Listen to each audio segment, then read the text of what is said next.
Good morning boss. Very good morning servant. இன்னைக்கு ஒன்னும் outside program இல்ல.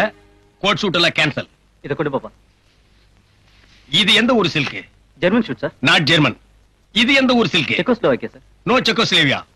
இது Uzbekistan. Uzbekistan sir. This only. Samiyappa, இந்த பட்டு துணி எல்லாம் யாராலையும் போட முடியாது.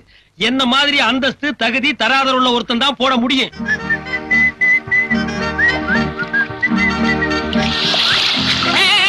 அறிவிருக்கா?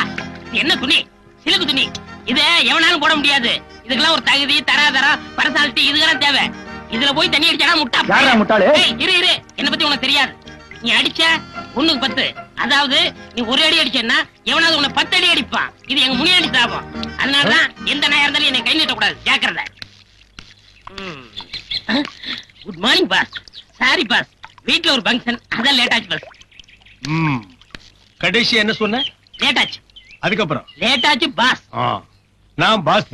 நீயே? நான் உங்க வீட்டு டிரைவர். இது என்ன துணி? இது சில்க் துணி பாஸ். நீ போட்டிருக்கிறது என்ன துணி? இது சில்க்.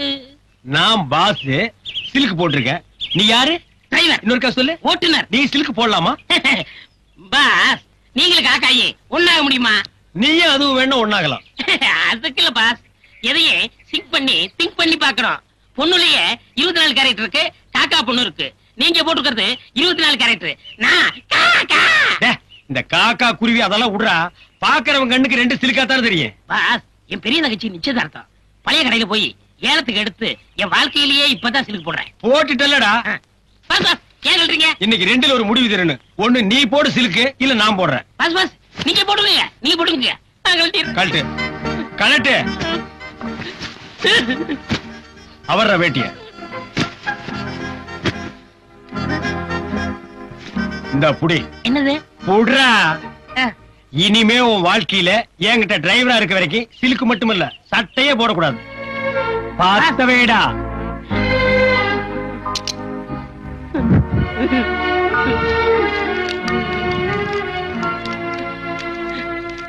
பாஸ், என் தங்கச்சி நிச்சயதார்த்தத்துக்காக போனது.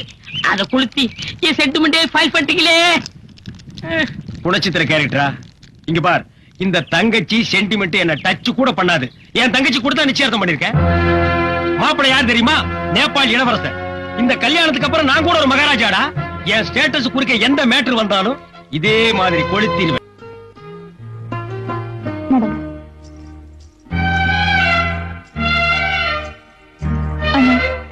என் புருஷன் வீட்டுக்கு போறேன். இப்போ உனக்கு கோவம் இருந்தாலும் என்ன பார்க்காம உன்னால இருக்க முடியாதுன்னு தெரியும். உனக்கு பார்க்கணும்னு தோணுச்சுன்னா அங்க வந்து பாரு. நீங்க ராஜாவாகிறது இப்படி கனவாயி போச்சு பாஸ். விசாரிச்சு பார்த்தேன். உன் மச்சான் ஞானப்பழ பத்திரிகை ஆசிரியரா. அவருக்குன்னு சொந்தமா இருக்கிறது அந்த சைக்கிள் ஒண்ணுதானா. அதுக்கு ஏன் நெஞ்சு மாப்பிள பரவாயில்ல, ஸ்கூட்டர் வச்சிருக்காரு. என்ன உனக்கு இந்த டிரைவர் வேலை வேண்டாம் நினைக்கிறியா? வேணும் முதலாளியே. அப்படின்னா நாளைக்கு இருந்து உன் தங்கச்சி புருஷன் சைக்கிள் கூட போக கூடாது, நடந்துதான்டா போகணும். முதலாளியே இறங்க. உன் மச்சான் விட்ட பாருங்க, பெரிய ஜமீன் பரபர் தான். என்ன கொஞ்சம் வாழ்ந்து கட்ட போகிறதுனால வீடு கொஞ்சம் டேமேஜா இருக்கு. என்னது கொஞ்சம் டேமேஜா? குட்டிச்சவர் மட்டும் தான்டா இருக்கு. கழுதிக்கு நிக்க வேண்டிய இடத்துல நான் காலடி எடுத்து வைக்கிறதா? சரி, வவ்வாலுக்கு வாக்கப்பட தொங்கி தானே ஆகணும். போய் தங்கச்சி போய் பாத்துவாங்க. ஏன் நீங்க வர மாட்டீங்களா? பாஸ், எனக்கு உயிர் மேல கொஞ்சம் ஆசை இருக்கு. இது எந்த நேரம்னாலும் இடிச்சு தலையில விழுகலாம். அதனால நீங்க மட்டும் போய் பாத்துவாங்க. வண்டியடா, தங்கச்சி அப்புறம் பாத்துக்கலாம். என்னங்க நீங்க ஒரே தங்கச்சி உள்ள போய் பாத்துவாங்க. உள்ள போலாம்டா, ஆனா வெளியில வருவனாங்கிறது சந்தேகமா இருக்கே. அது உங்க தலையெழுத்து. அப்ப நீயும் வா. வண்டி வண்டி இங்கே தான் இருக்கு, வா.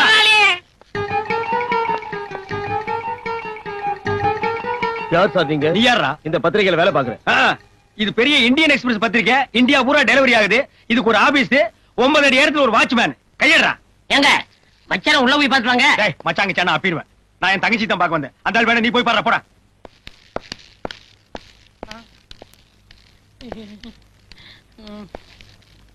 டேய் கைய இறக்குடா. சரி சரி உட்காருங்க.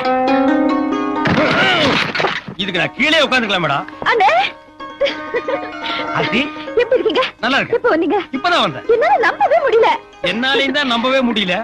ஆயமா ஆபீஸ்க்கு போய் அவர்கிட்ட மச்சான் வந்திருக்கான்னு சொல்லி அவர் சீக்கிரமா கூட்டுவாங்க. சரி பாப்பா. அண்ணே என்னம்மா? 1000 தான் நீங்க அந்தஸ்து பாக்குறவரா இருந்தா என்ன பாக்கணும்னு வீடு தேடி வந்திருக்கீங்க பாருங்க. இதுதான் தங்கச்சி பாசம். இப்பதான் ஒரு கல்லு விழுந்திருக்கு. மா நீ பாசத்தை காட்டு, நான் வேண்டான்னு சொல்ல, அடிக்காம காட்டு. என்ன நீ வெளியேறு. ஐயோ தாத்தா, இது எங்க அண்ணன். அண்ணியே இல்ல எங்க அண்ணன். அண்ணியே. அதான் அவங்க அண்ணன் சொல்றாங்கல்ல, நடங்க.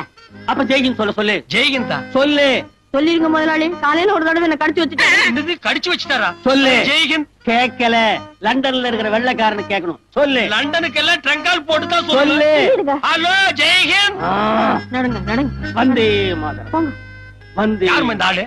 அவரோட தாத்தா. அவர் சுதந்திர போராட்ட தியாகி. அப்ப மென்டலானவராம். அப்படியே செட்டில் ஆயிட்டாராக்கும். அம்மா, ஆசிரியரோட லெட்டர் பேட் உள்ள இருக்கான், அதை கொஞ்சம் எடுத்து கொடுங்க. அண்ணன் ஒரு நிமிஷம். ஏய், இங்க என்ன வேலை செய்யற? ஆ? இதுல இது வேறயா? என்ன வேலை செய்யற? உதவி ஆசிரியர், ஸ்டெனோ, டிஏ, இங்க எல்லாமே நான் தான். சுருக்கமா சொல்றோம்னா இந்த ஞான பழத்துக்கு நான் தான் ஒரு பெரிய தூண். நீ ஒரு தூண் பத்தாது, இந்த மாளிகைக்கு பல ஆயிரம் தூண் வேணும். உனக்கு எவ்வளவு சம்பளம்? 3 வேளை சோறு, 1 வேளை மூக்கு பொடி. மூக்குவா எல்லாம் ஒண்ணும் தெரியலையே. இதுல பொடிய வாங்கி எதுல விடுவ? அரைச்சா நீ பேசுற. அவரை சீக்கிரமா வர சொல்லுங்க. சரிங்க. அப்புறம் என்ன, நல்லா இருக்கீங்களா? நான் நல்லா தான் இருக்கேன். ஐயோ, நான் ஒருத்தி தொண பேசிக்கிட்டேன். கொஞ்சம் இருங்க, உங்களுக்கு குடிக்க ஏதாவது எடுத்துட்டு வரேன். குடிக்கிறதுக்கு ஏதாவது உள்ள இருக்கா? என்ன ஜோக் அடிக்கிறீங்க? கஞ்சியோ கூட கொடுப்பாங்க, மனம் கூடாம கடகடன்னு அடிச்சிருங்க, இல்லன்னா தங்கச்சி இதையும் தாங்காது. அத குடிச்சா ஏன் உயிர் தாங்காதுடா. அம்மா எதையும் கொண்டு வந்து நான் குடிச்சிட்டேன். வாங்க. இப்பதான் வந்தீங்களா? அது பத்திரிக்கையில கொஞ்சம் பிஸியா இருந்தேன். ஓ, அதான் நீங்க வந்தது கவனிக்கல. கவனிக்காம அங்கேயே வேலையை பாத்துருக்கலாம். என்னங்க இவரை போய் வாங்க போன்னு கூப்பிட்டு? பின்ன வாடா போடான்னு கூப்பிட்டு சொல்றியா? அது இல்லங்க, வாய் நிறைய ஆசையா மச்சான் மச்சான் மச்சான்னு கூப்பிடுங்க. டேய் முன்னாடி சாபா. சரிப்பா, நீ கார் கிட்ட போய் நில்லு. அப்ப தலை அது என் விதி போல ஆகட்டும். மாப்ள ஒரு நிமிஷம். என்னங்க மாப்ள, கல்யாணம்னு நடந்தா மறுவீடு அழைப்பு, இது ஒரு முக்கியமான சம்பிரதாயம். அதாவது உங்க 2 பேரை நான் என் வீட்டுக்கு கூப்பிட்டுக்கணும். அப்படி நான் கூப்பிடலன்னு வைங்க, என் சொந்த பந்தம் எல்லாம் என்ன தப்பா நினைப்பாங்க. இதுல என்னங்க இருக்கு? நீங்க எப்ப கூப்பிட்டாலும் நாங்க வர்றோம். இந்த நாங்கன்னு சொன்னீங்க பாருங்க, அங்கதான் ஒரு சின்ன சிக்கல். என் சொந்த பந்தத்துக்கிட்ட எல்லாம் என் தங்கச்சி புருஷ லண்டன் டைம்ஸ் பத்திரிக்கையோட எம்டி கல்யாணம் முடிஞ்ச கையோட ஒரு லண்டனுக்கு புறப்பட்டு போயிட்டாருன்னு சொல்லிட்டேன். அதனால பொண்ணை மட்டும் நான் தனியா அழைச்சிட்டு போறேன். எங்க சொந்தக்காரருக்கு முன்னால உன் மூஞ்சி காட்டாத. அவங்க எல்லாம் ராயல் அண்ட் ரிச், நீ வெறும் டிச். இந்தாங்க அண்ணே. எங்க டிரைவர் அழகு காணோம்? அவன் எங்காவது வெளியே போயிருப்பாமா? என்னங்க இது, அண்ணன் வந்திருக்காரு, மச்சனமா 2 பேரும் ஒருத்தருக்கு ஒருத்தர் பேசிக்காம உட்காந்துருக்கீங்க. யாரு சொன்னது? இவ்வளவு நேரம் நாங்க 2 பேரும் கலகலகலன்னு சந்தோஷமா உலக மேட்டர் பூரா பேசிட்டு இருந்தோமே. மறுவீட்டு விருந்துக்கு நீங்க 2 பேரும் அவசியம் வரணும்னு சொன்னேன். அவர் ஏதோ பிஸியா இருப்பார் போல இருக்கு, தங்கச்சி மட்டும் அழைச்சிட்டு போங்கன்னாரு. அது எப்படி சரியா வரும்னு அதான் வாயடைச்சு போயிருக்காரு. மாப்பிள்ள, நான் சொன்னது கரெக்ட் தானுங்க? அண்ணே, மறுவீடு அழைப்புங்கிறது உங்களுக்கு ஒரு முக்கியமான சம்பிரதாயமா இருக்கு. ஆனா கல்யாணம் ஆன புதுசுல எல்லா பொண்ணுங்களுக்கும் வேற ஒரு முக்கியமான ஆசை இருக்கு இல்லையா? என்னமா அது? ஹனிமூன் ட்ரிப்னு. நானும் அவரும் லண்டன், பாரிஸ், சுவிட்சர்லாந்து இங்கெல்லாம் போய் 1 மாசம் ஜாலியா சுத்தி பார்த்துட்டு வரலாம்னு இருக்கோம்.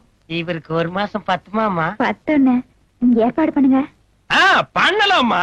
இந்த லண்டன், சுவிட்சர்லாந்து, பாரிஸ் எல்லாம் நமக்கு கொல்ல பக்கம் மாதிரி அப்பப்போ போவோம் வருவோம். அந்த குளிர் நம்ம இன்டர்நேஷனல் பாடிக்கு மேட்ச் ஆகுது. மாப்பிள்ள இன்னும் ஏசி மிஷினை கண்ணால கூட பாத்துருக்க மாட்டார் போல் இருக்கேன்.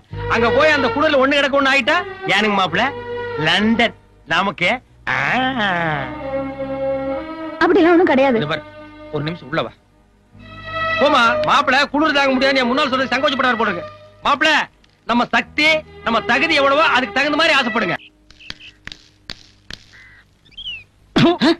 இந்த கருமாந்திரத்துல நான் கால் வைக்கிறதே என் தங்கச்சிக்காக தாண்டா. இல்ல இந்த கேட்டுக்கு இருக்கு ஜெய்கன் சொல்லவோ, இந்த பத்திரிக்கையில பிஸியா பசியா கூட சுத்துறாங்களே அவங்கள பாக்குறதுக்கோ அல்ல. நீ உள்ள போ. இதுல எவனாவது ஒருத்தர் இருந்தா கூட நான் இப்படியே போயிடுவேன். சரிப்பா.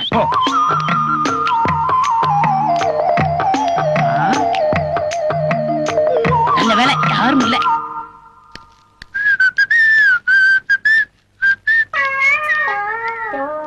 எங்க போயிட்டு வரீங்க 2 பேரும்?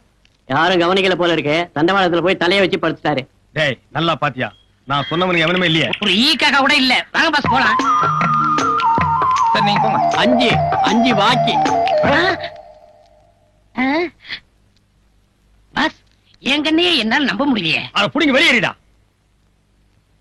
வாங்க. உட்காரு. அடே, டே, டே, டே, டே, வாங்க வாங்க வாங்க வாங்க வாங்க உட்காருங்க உட்காருங்க. தியாகிப்பா காந்தி மாதிரியே சட்டை இல்லாம இருக்காரு. நல்லா கால் மேல கால் போட்டு உட்காரு. உட்காரு.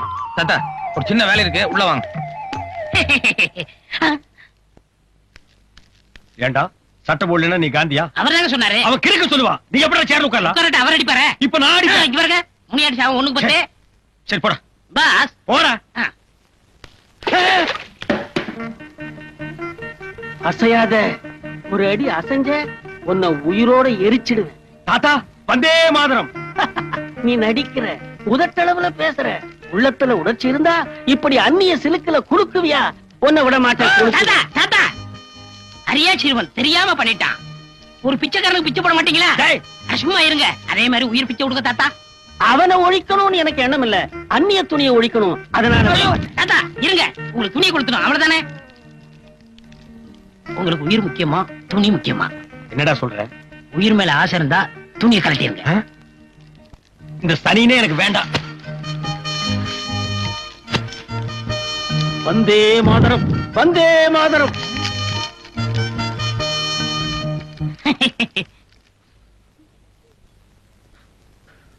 உட்கார். மாரிப்பா, உங்க அப்பா ஒரு ரிக்ஷா தொழிலாளி. எதிர்காலத்துல நீயும் ரிக்ஷா எடுத்தா நல்லாவா இருக்கும்? ஏழைங்க எல்லாம் படிப்படியா முன்னுக்கு வரண்டா. ஏதோ ஒரு 5ஆம் கிளாஸுக்கு போய் 1 வருஷம் 2 வருஷம் ஃபெயில் ஆவாங்க. நீ 1ஆம் கிளாஸ்லயே 5 வருஷமா உட்கார்றதே எப்படிடா? கணக்கு கூர்ந்து கவனிக்கணும். இத பார், 10 இருக்கா? இதுல 5 போகுது. 1 2 3 4 5 போச்சா? மீதி எவ்வளவு? 6. 6 எப்படிடா வரும்? 5 தான்டா. 1 2 3 4 5. நீ என் கை நீட்டி என்ன?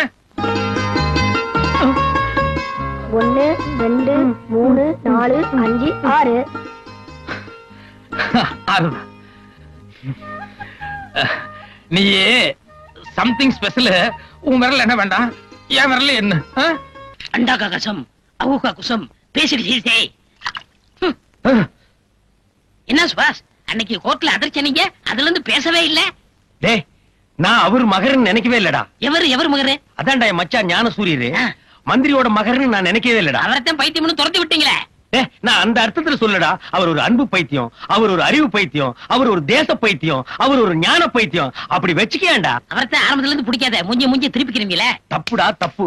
அவர் மந்திரி மகன்னு தெரிஞ்சிருந்தா மூஞ்சி ஒரே சைடு திருப்பி இருப்பேன். இப்ப அது அரண்மனை கோழி முட்டை, அம்மிய கூட உடைக்கி விவரம் தெரியாம கோழியை விரட்டி விட்டுருந்தா. இப்ப அந்த கோழி என்ன செய்ய போறீங்க? எப்படியாவது துரத்தி போய் பிடிக்கணும். எப்படி பிடிக்க போறீங்க? பிடிக்கிறேன் பார். அவ்வளவுதான் காட்ட முடியும், அதுக்கு மேல காட்ட முடியாது. மத்த கம்பெனிகள் காட்டலாம், ஆனா எங்க கம்பெனி காட்டாது.